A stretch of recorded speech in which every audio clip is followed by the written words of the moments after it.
Very good morning everyone. Team currently Gift Nifty 350 points gap up opening చూపెడుతుంది. మనం two things discuss చేసుకోవాలి. ఒకటి war update ఏం జరిగింది అంటే సీజ్ ఫైర్ గురించి మళ్ళీ టాక్స్ ఏమైనా స్టార్ట్ అయినాయా, సో ఎందుకు ఆ పాజిటివ్ డెవలప్మెంట్ కనపడుతుందని. రెండు, గ్లోబల్ పరంగా కొన్ని అప్డేట్స్ కూడా ఉన్నాయి, వాటి గురించి కూడా తెలుసుకుందాం. అంటే గ్లోబల్ మార్కెట్స్ ఏం జరిగింది, సో సిల్వర్ అండ్ గోల్డ్ ఇప్పుడు ప్రెజెంట్ రైట్ ఎక్కడ ట్రేడ్ అవుతుంది, క్రూడ్ ఎక్కడ ట్రేడ్ అవుతుంది అది. అండ్ ఇంకోటి ఏంటంటే మనం మాట్లాడుకుంటున్నవి 2 days అనమాట. ఎందుకంటే మండే మన మార్కెట్స్ క్లోజ్ అయిన తర్వాత Monday night US markets trade అయినాయి, Tuesday night US markets trade అయినాయి. 2 days గ్లోబల్ మార్కెట్స్ రియాక్షన్వి మనం డిస్కస్ చేసుకోవాల్సింది ఉంది. సో అందువల్ల ఈ వీడియోలో ఆ రెండు రోజులు జరిగిన న్యూస్ అప్డేట్స్ని డిస్కస్ చేద్దాం. వీడియో ఎండింగ్ వరకు చూడండి. మీ అందరికి అడిగేది ఒకటే, వీడియో చూసినప్పుడు ఏ పాయింట్ ఆఫ్ వ్యూలో అయినా కానీ నేను మా టీం మీకు ఎఫర్ట్స్ పెట్టామని అనిపిస్తే డెఫినెట్గా వీడియోని లైక్ చేయండి. ఛానల్ ఇంకా సబ్స్క్రైబ్ చేసుకోకుండా వీడియో చూస్తూ ఉంటే ఛానల్ కూడా సబ్స్క్రైబ్ చేసుకోండి. ఇదే వీడియో మీ ఫ్రెండ్స్ ఆర్ మీ రిలేటివ్ షేర్ చేస్తే హెల్ప్ అవుతుంది అనుకుంటే వాళ్ళకి కూడా షేర్ చేయండి. నా ఫస్ట్ వన్ వచ్చేసరికి మండే నైట్ యూఎస్ మార్కెట్స్లో ఏం జరిగింది అన్న దగ్గర గురించి మొదలు పెడదాం. ఓకే, డౌ జోన్స్ ఏమో 307, ఇది ట్యూస్డే నైట్. మండే నైట్ అయితే మాత్రం Dow Jones 0.5%, Nasdaq 1% positive side close అయింది. Monday Dow Jones and Nasdaq రెండు కూడా పాజిటివ్ సైడ్ క్లోజ్ అవ్వడానికి రీజన్ ఏంటంటే ట్రంప్ వచ్చేసరికి ఒక స్టేట్మెంట్ చేశారు. అదేంటంటే Sunday 34 ships strait of Hormuz నుంచి పాస్ అయినాయి అని చెప్పి. బేసిక్గా స్ట్రైట్ ఆఫ్ హార్మోజ్ నుంచి 34 షిప్స్ పాస్ అయినాయి అనేది one of the biggest matter. ఎందుకంటే యూజువల్గా ఇరాన్ వాళ్ళు అయితే మాత్రం చెప్పిన దాని ప్రకారంగా 15 షిప్స్ పెర్ డే అయితే మాత్రం మేము అప్రూవ్ చేస్తాము. మ్యాక్సిమం 15 షిప్స్ మాత్రమే స్ట్రైట్ ఆఫ్ హార్మోజ్ నుంచి వెళ్ళేటట్టు అయితే మాత్రం మేము చర్యలు తీసుకున్నాం. అండ్ ఆబ్వియస్లీ దానికి తగ్గట్టుగానే వెళ్తాయి, అవి మా కండిషన్స్ అని ఇరాన్ వాళ్ళు అప్పుడు స్ట్రైట్ ఆఫ్ హార్మోజ్ నుంచి షిప్స్ వెళ్ళడం కోసం చెప్పినప్పుడు కండిషన్ పెట్టి చెప్పారు. బట్ సండే ఒక్కరోజే 34 షిప్స్ వెళ్ళినాయి అంటే సిచ్యువేషన్స్ వచ్చేసరికి కేవలం స్టేట్మెంట్స్ దగ్గరే ఆగిపోయినాయి, యాక్షన్స్లో రాలేదు అని క్లారిటీ వచ్చింది. అందువల్ల డౌ జోన్స్ అండ్ నాస్డాక్ రెండు కూడా హయ్యర్ సైడ్ అయితే మాత్రం మూమెంటం వచ్చినాయి. దాని తర్వాత బిగ్ పాజిటివ్ సైడ్ మార్కెట్స్, అంటే ఇప్పుడు యూజువల్గా ఈ అప్డేట్ వల్ల మార్కెట్ బిగ్ పాజిటివ్ వెళ్ళిపోవాలి కదా, కానీ యుఎస్ మిలిటరీ ఆపరేషన్స్ ప్రకారంగా ఒక స్టేట్మెంట్ వచ్చింది. అదేంటంటే ఇది ట్యూస్డే వచ్చింది.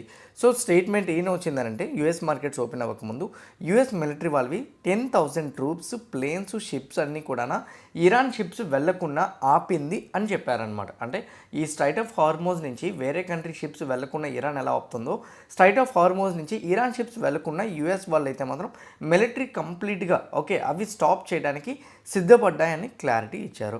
మరి ఆ తర్వాత ఈరోజు అంటే ఇప్పుడు ఎర్లీ మార్నింగ్ 1:30 క్లోజ్ అయింది కదా, మిడ్ నైట్ 1:30కి, అంటే Tuesday night US markets 317 points positive, 455 points Dow Jones పాజిటివ్గా క్లోజ్ అయింది. యూరోపియన్ మార్కెట్స్ పాజిటివ్గా క్లోజ్ అయినాయి. కరెంట్లీ ఏషియన్ మార్కెట్స్ అన్నీ కూడా పాజిటివ్లోనే ట్రేడ్ అవుతున్నాయి.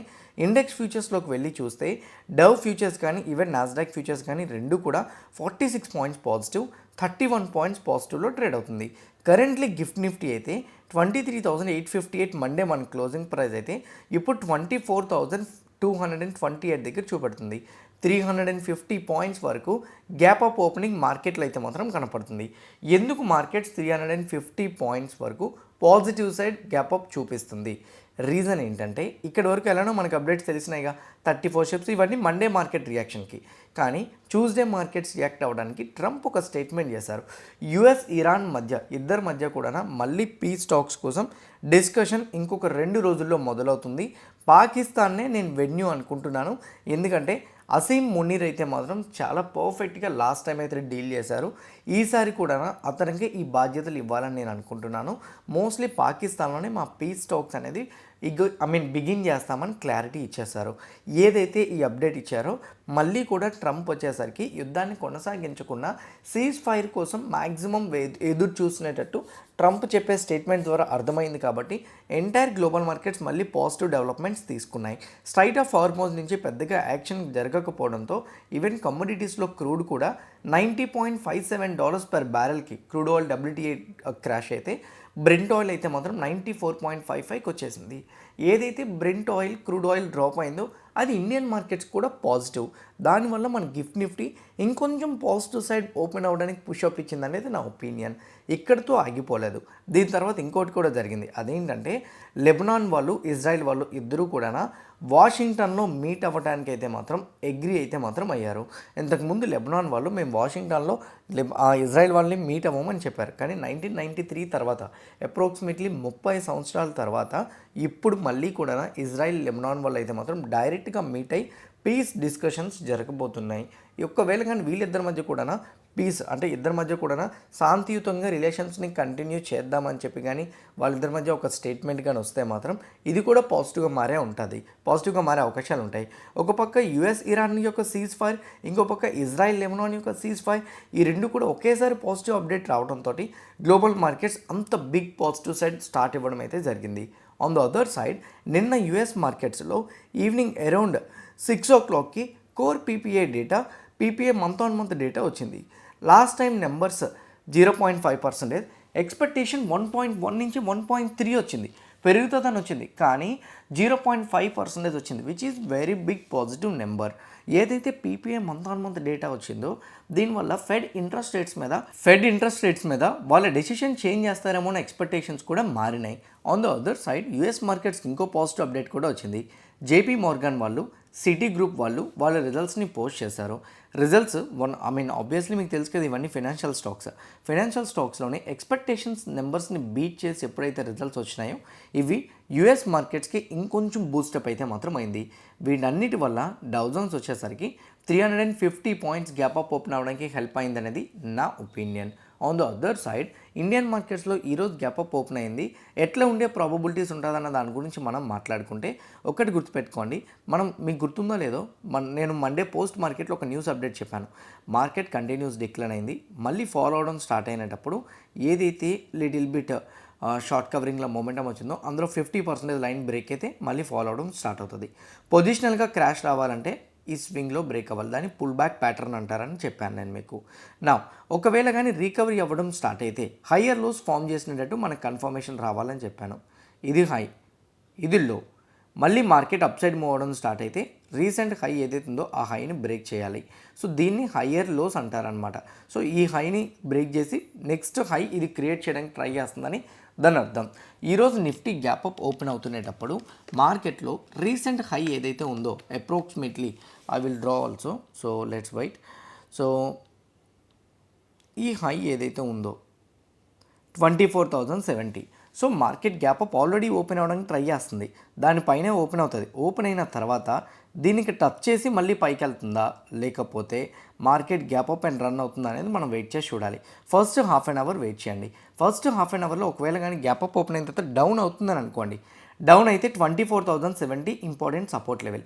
దీనికి టచ్ చేసి బౌన్స్ అయింది అనుకోండి, డెఫినెట్గా మనం ఒక రివర్సల్ని ఎక్స్పెక్ట్ చేయొచ్చు. ఒకవేళ కానీ దీన్ని టచ్ చేయలేదని అనుకోండి, let's say gap up open అయింది, దీన్ని టచ్ చేయలేదు, గ్యాప్ అప్ అండ్ రన్ అయింది అనుకోండి, ఇది బ్రేక్ అవ్వకుండా ఉంటే మాత్రం ఆ గ్యాప్ అప్ అండ్ రన్ అయింది సస్టైన్ అవుతుంది.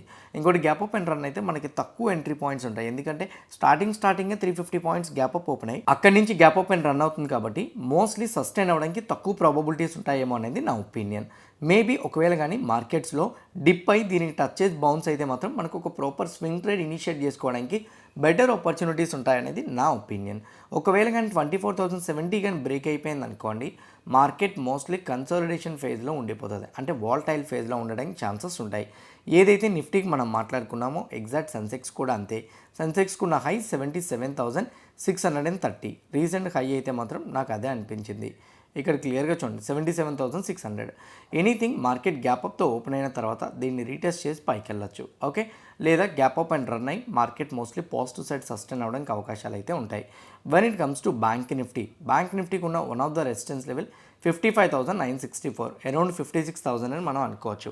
ఎనీథింగ్ 56,000 లెవెల్ కానీ బ్రేక్ అయితే ఫర్దర్గా అప్ సైడ్ చూడొచ్చు. 56,000 అబౌవ్ కానీ మార్కెట్ సస్టైన్ అవ్వగలిగితే మాత్రం బ్యాంక్ నిఫ్టీలో కూడా హయ్యర్ సైడ్ మూమెంటం చూడగలుగుతాం. వెన్ ఇట్ కమ్స్ టు ఫిన్ నిఫ్టీకి రీసెంట్గా ఉన్న swing high which is 26,200, okay, simple and షార్ట్లో చెప్పాలంటే 240. ఎనీథింగ్ దీని అబౌవ్ కానీ FinNifty gap up open అవుతుంది కదా కరెంట్లీ ఇక్కడ గ్యాప్ అప్ ఓపెన్ అవుతుంది కదా, ఓపెన్ అయిన తర్వాత దీనికి టచ్ చేసి బౌన్స్ అవుతుంటే మాత్రం అప్పుడు మనం పాజిటివ్ సైడ్ మొమెంటమ్ని ఎక్స్పెక్ట్ చేయొచ్చు. ఇది ఫిన్ నిఫ్టీ సైడ్ అయితే మాత్రం. ఇవి మేజర్గా updates. When it comes to bit coin, ఎప్పుడైతే గ్లోబల్లో పాజిటివ్ అప్డేట్ కనిపించిందో మీకు గుర్తుందో లేదో, బిట్ కాయిన్కి ఒక పాయింట్ మనం మాట్లాడుకున్నాం మండే డిస్కస్ చేసుకునేటప్పుడు. మండే పరంగా ఇక్కడే కన్సాలిడేషన్ అవుతుంది మండే పోస్ట్ మార్కెట్లో. అప్పుడు ఇక్కడ బుల్లిష్ క్యాండిల్ లేదు, బీరిష్ క్యాండిల్ ఉంది. దీని కింద స్ట్రాంగ్ బీరిష్ క్యాండిల్ మనకి ఫామ్ అయితే 65,000 వరకు ఎక్స్పెక్ట్ చేద్దాం. దీని అబోవ్ కానీ బుల్లిష్ క్యాండిల్ కానీ ఫామ్ అయితే డైరెక్ట్గా 78,000కి మనం ఎక్స్పెక్ట్ చేయొచ్చని. కరెంట్లీ క్యాండిల్ ఫామ్ అయిన తర్వాత ఆల్మోస్ట్ బిట్ కాయిన్ అయితే మాత్రం 76,000 వరకు కూడా రీచ్ అయింది. మేబీ ఈ పాజిటివ్ మూమెంటం అనేది స్లోగా 78,000కి రీచ్ అవ్వడానికి హెల్ప్ అవుతుందేమో అనేది నా పర్సనల్ ఒపీనియన్. నిఫ్టీకి నెక్స్ట్ టార్గెట్ అయితే మాత్రం బిట్ కాయిన్కి నెక్స్ట్ టార్గెట్ అయితే మాత్రం నేను 78,000 అని నేనైతే అనుకుంటున్నా. ఇంకోటి బిట్ కాయిన్లో మీరు ఇట్లా అంటే సమ్టైమ్స్ మనకి ఈక్విటీ మార్కెట్స్ వాలటైల్గా ఉంటాయి కదా, అట్లాంటప్పుడు బిట్ కాయిన్లో గోల్డ్లో ట్రేడ్ చేసుకోవడానికి హెల్ప్ అవుతుంది. సో మీరు గోల్డ్ అండ్ సిల్వర్లోని ఇప్పుడు బేసిక్గా ఎస్టర్డే హాలిడే వచ్చింది, సో ట్రేడ్ చేయడానికి మీకు టైం హాలిడేస్ టైంలో ఉండదు అని మీరు అనుకునేటప్పుడు సో హ్యాపీగా డెల్టా ఎక్స్చేంజ్, నేను మీకు కింద రిఫరల్ లింక్ ఇస్తున్నాను, ఆ లింక్ క్లిక్ చేసి మీరు అకౌంట్ ఓపెన్ చేసుకుంటే మీకు సెపరేట్గా community group so link click చేసి అకౌంట్ ఓపెన్ చేసుకున్న వాళ్ళకి ఒక కమ్యూనిటీ గ్రూప్ కూడా ఉంది. అండ్ మోర్ ఓవర్ ఇందులో మీరు 24/7 ట్రేడ్ చేయొచ్చు. ఓన్లీ మీరు 50 టైమ్స్ లివరేజ్తోనైతే మాత్రం ట్రేడింగ్ అనేది చేసుకోవచ్చు. ఇంకోటి వీటికి ఎక్స్పైర్ అనేది ఉండదు. సో బిట్ కాయిన్లో 78,000 నెక్స్ట్ టార్గెట్ వెళ్ళడానికి మొమెంటం ఇస్తుంటే, గోల్డ్లో అయితే మాత్రం 4,800 ఉంది. అది ఆల్రెడీ ఎస్టర్డే బ్రేక్ అయిపోయింది.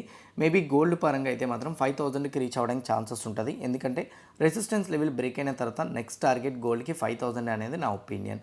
When it comes to silver కూడా రీసెంట్ హై 75 దగ్గర బ్రేక్ అయింది, ఇప్పుడు 80కి రీచ్ అవుతుంది. సో నెక్స్ట్ ఈవెన్ సిల్వర్ కూడా టార్గెట్ 90 అని నేనైతే అనుకుంటున్నా. సో ఇవి మేజర్ అప్డేట్స్. స్టాక్స్ పరంగా చూసుకుంటే కొన్ని స్టాక్స్ పరంగా అప్డేట్స్ ఉన్నాయి. అందులో నిఫ్టీ, బ్యాంక్ నిఫ్టీకి సంబంధించినవి జస్ట్ నార్మల్ స్టాక్స్ పరంగా అయితే మొత్తం ఉన్నాయి. వాటి గురించి మనం ఫస్ట్ ఆఫ్ ఆల్ డిస్కస్ చేద్దాం. సో ఇప్పుడు present right now Tata communications వాళ్ళు అయితే మాత్రం April 22న డివిడెండ్ అయితే మాత్రం అనౌన్స్ చేస్తున్నారు. సేమ్ టైం రిజల్ట్స్ కూడా అనౌన్స్ చేయబోతున్నట్టు అప్డేట్ కూడా ఇచ్చారు. ఐసిఐసిఐ బ్యాంక్ వాళ్ళు అయితే మాత్రం April 18న ఫండ్ రైజ్ చేస్తామని కూడా చెప్పారు. వయా డెట్ ఇన్స్ట్రుమెంట్, సింపుల్ చెప్పాలంటే డెట్ బాండ్స్ ద్వారా April 18న ఫండ్ రైజ్ చేయబోతున్నట్టు క్లారిటీ కూడా వచ్చారు. ఆల్కమ్ ల్యాబొరేటరీస్ వాళ్ళు అయితే మాత్రం దుబాయ్లోని కొత్త సబ్సిడరీ కంపెనీ అంటే కొత్త బ్రాంచ్ని పెట్టబోతున్నారు. అండ్ దీనివల్ల ఆల్కమ్ ల్యాబొరేటరీస్కి కొంతవరకు గ్లోబల్ పరంగా రెవెన్యూ జనరేట్ చేయడానికి వాళ్ళు స్ప్లిట్ చేసుకుంటునేటట్టు అప్డేట్ అయితే ఇవ్వచ్చు మనం.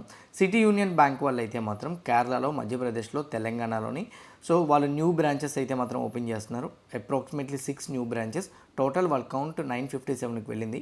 ఇది యూనియన్ బ్యాంక్ వాళ్ళకి అయితే మాత్రం కొంచెం మనం పాజిటివ్ సైడ్ అయితే మాత్రం ఎక్స్పెక్ట్ చేయొచ్చు. మేజర్గా ఉన్న అప్డేట్స్ నేను చెప్పాను, అవి ఇంపార్టెంట్ అనిపించినవి. ఏమైనా ఉంటే స్క్రీన్ మీద మీకు కనపడుతున్నాయి, మీరు చూడొచ్చు. సో ఇంకా ఇంపార్టెంట్ ఏమైనా అనిపిస్తే ఈవినింగ్ పోస్ట్ మార్కెట్ అనాలిసిస్లో నేను మీకు కవర్ చేస్తాను. హోప్ క్లియర్ కట్గా నేను చెప్పిన న్యూస్ అప్డేట్స్ అనాలిసిస్ చేస్తుంది. ఈచ్ అండ్ ఎవ్రీథింగ్ మీకు హెల్ప్ అయింది అనుకుంటున్నా. ఎవ్రీథింగ్ హెల్ప్ అయితే వీడియోని లైక్ చేయండి. ఛానల్ ఇంకా సబ్స్క్రైబ్ చేసుకోకుండా వీడియో చూస్తూ ఉంటే ఛానల్ కూడా సబ్స్క్రైబ్ చేసుకోండి.